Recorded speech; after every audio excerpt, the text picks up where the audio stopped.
नमस्कार शेतकरी मित्रांनो, मी आपला हवामान अभ्यासक अभिषेक खिरडे, मुक्काम पोस्ट धोतरखेडा, तालुका अचलपूर, जिल्हा अमरावती। तर शेतकरी मित्रांनो, आज आहे 5 जुलै 2026 आणि साधारण आपण 15 मेच्या अंदाजानुसार सर्व काही तसं घडताना आपल्याला दिसलेलं आहे। आपण 15 मेलाच अंदाज दिलेला होता की साधारण आपल्याकडे पेरणी लायक जो पाऊस आहे तो काही भागामध्ये 22 जून पासून सुरुवात होणार होता आणि काही भागामध्ये 25 जून पासून सुरुवात होणार आहे। तर शेतकरी मित्रांनो, त्यानुसार बऱ्याच भागामध्ये पेरणी लायक पाऊस झालेला आहे, पण अजूनही बरेचसे भाग जे आहे ते पावसा वाचून वंचित राहिलेले आहे। पण काय होते शेतकरी मित्रांनो, यंदाचं जे वर्ष आहे ते 2026 जे वर्ष आहे ते एल्निनोचं वर्ष आहे आणि एल्निनो मध्ये असमान वितरण आपल्याला बघायला मिळतच असतं आणि हे पिढ्यानपिढ्या सुरू आहे। आणि बऱ्याच जवळपास सुरुवातीला आपल्याला असं वाटत होतं की यावर्षी पाऊस पडतो की नाही पडत, पण बऱ्याच भागामध्ये चांगला पाऊस आपल्याला बघायला मिळालेला आहे। तर नेमकं आज बघूया आपण, बघा एल्निनो असतानाही भारतात मान्सून अचानक सक्रिय कसं झाला, तर काही ठराविक मुद्दे आहे, आपण त्यानुसार आपण यावर चर्चा करणार आहोत। तर बघा काय होतं की एल्निनो जरी असला तरी एल्निनोमुळे काय होतं की मान्सून जो आहे तो कमकुवत होतो।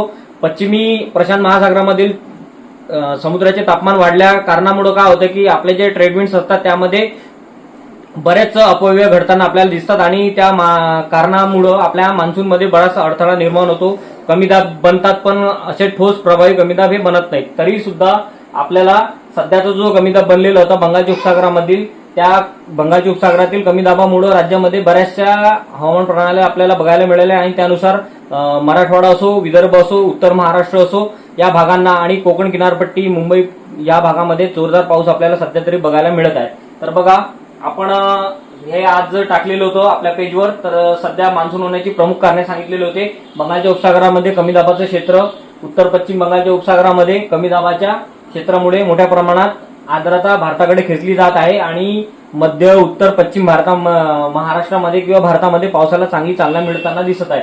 आणि एक इथे आपण बघू शकता, महाराष्ट्र जो किनारपट्टी आहे या किनारपट्टीवर एक ऑफशोर ट्रफ तयार झालेला आहे। या ऑफशोर ट्रफमुळे काय होते की मुंबई, कोकण, गुजरातचा पट्टा तसेच नाशिक जिल्हा, साधारण आज धुळे जिल्ह्यामध्ये पण सुरुवात होताना दिसत आहे। नंदुरबारला सुद्धा सुरुवात होणार आहे। नंदुरबार जिल्हा हा बऱ्याच दिवसापासून पावसाअभावी आहे आणि बऱ्याच शेतकरी मित्रांचे मेसेज आले, फोन आले, त्यांचं जे चित्र बघून खरंच वाईट वाटत आहे की त्यांच्या अजून पेरण्या सुद्धा झालेल्या नाही आहेत। त्यांच्याकडे फार वाईट कंडिशन आहे आणि सेम कंडिशन आपल्या दक्षिण महाराष्ट्रामध्ये सुद्धा आहे। साधारण बघा सोलापूर, सातारा, सांगली भाग आणि धाराशिवचा काही भाग, लातूर जिल्ह्यातील बरेचसे शेतकऱ्यांचे फोन आलेले आहेत। त्यांचं सुद्धा म्हणणं आहे की त्यांच्याकडे अजूनही पेरणीलायक पाऊस झालेला नाही।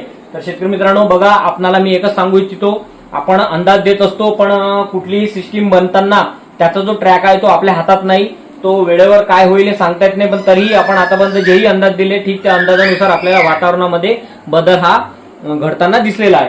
तर आपण बघू शकता सध्याचा जो कमी दाब आहे तो ह्याचा जर मार्ग जर बघितला तर तो छत्तीसगड आणि मध्य प्रदेशकडे जातोय। तर याचाच प्रभाव म्हणून जो दक्षिणी महाराष्ट्र आहे या भागाला पाऊस जो आहे तो कमी होताना दिसणार आहे। आपण साधारण 10 जुलै पर्यंत पावसाचा अंदाज दिलेला होता। 2 ते 10 जुलै आपण सर्वांना चांगला पाऊस सांगितलेला होता।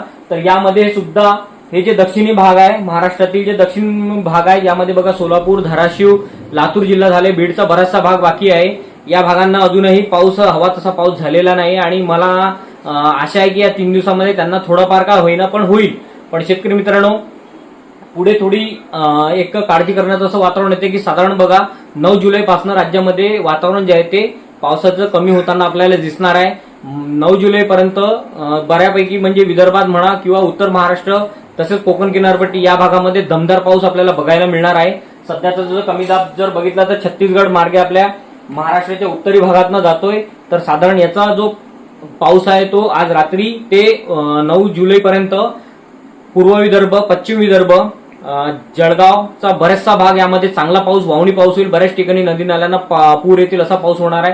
तसेच याचा पाऊस जो आहे तो धुळे जिल्ह्याला सुद्धा होणार आहे। नंदुरबार आणि नाशिक जिल्ह्यामध्ये पण जवळपास चांगला पाऊस होतोय। आपण बघा सुरुवातपासून नाशिक जिल्ह्याला चांगला पाऊस सांगतोय आणि ठीक त्यानुसार आपल्याला सध्या घडताना दिसणार आहे आणि पुढेही आपल्या संपूर्ण ओव्हरऑल मान्सूनमध्ये नाशिक जिल्ह्यामध्ये राज्यामध्ये सर्वात चांगला पाऊस आपल्याला बघायला मिळणार आहे। तर शेतकरी मित्रांनो, बघा इकडे सध्या जर बघितलं तर एक 22 सुपर टायफून श्रेणीमधलं चक्रीवादळ बनलेलं आहे आणि खाली सायक्लोनिक सिस्टीम सुद्धा आपल्याला दक्षिण हिंद महासागरामध्ये सुद्धा आपल्याला बनताना दिसत आहे। तर इथं बघा सध्याचा जो कमी दाब आहे तो फॉर्मेशन मध्ये आलेला आहे आणि त्याचाच प्रभाव म्हणून राज्यामध्ये उत्तरी भागामध्ये चांगला पाऊस जो आहे तो आपल्याला बघायला मिळणार। तर बघा साधारण या कमी दाबाचा जो पाऊस आहे तो बघा पूर्व विदर्भाकडनं सुरुवात करू आपण. पूर्व विदर्भातील सर्व जवळपास चंद्रपूर, गडचिरोली, गोंदिया, भंडारा या जिल्ह्यामध्ये चांगला पाऊस होणार आहे. तसेच पश्चिम विदर्भातील सुद्धा सर्व जिल्ह्यांमध्ये या 3-4 दिवसांमध्ये चांगला पाऊस आपल्याला दिसायला मिळणार आहे. तर बघा, हा जो ट्रॅक आहे तो छत्तीसगड मार्गे एमपी कडे जातोय, तरी सुद्धा त्याचा शेवटचं जे टोक आहे ते गुजरातकडे जाताना दिसतंय. तर याचा प्रभाव म्हणून बघा, गुजरात मध्ये जोरदार पाऊस आपल्याला बघायला मिळणार आहे. तसेच नाशिक, धुळे, नंदुरबार या जिल्ह्यांना आणि जळगाव जिल्ह्यांना सुद्धा याचा प्रभाव जो आहे तो चांगला मिळणार आहे. इकडे मध्य महाराष्ट्राचा जर विचार केला तर बघा, संभाजीनगरमध्ये, छत्रपती संभाजीनगरमध्ये सुद्धा चांगला पाऊस होणार आहे. आणि साधारण नगर जिल्ह्याचा उत्तरी भाग आहे, उत्तर मध्य भागापर्यंत याचं जे वातावरण आपल्याला बघायला मिळणार आहे. कोकण किनारपट्टीमध्ये एक ऑफशोर ट्रफ बनत असल्या कारणामुळं इथे पूर परिस्थिती आपल्याला या 2 दिवसामध्ये आणखीन बघायला मिळणार आहे. पण उर्वरित महाराष्ट्र जर बघितला तर इकडे लातूर झालं, सोलापूर झालं, धाराशिव, बीड, तसेच परभणीचा काही भाग, या भागामध्ये अजूनही हवा तसा पेरणीलायक पाऊस झालेला नाही आणि त्यांना अजूनही प्रतीक्षा करायला लागणार आहे. तर बघा, आता आपण वळूया आपल्या खंडाकडे. तर बघा, खंडामध्ये आपण सर्वात अगोदर सांगितलं होतं की जुलै महिन्यामध्ये काही भागामध्ये खंडाची झड जी आहे ते पोहोचताना दिसणार आहे.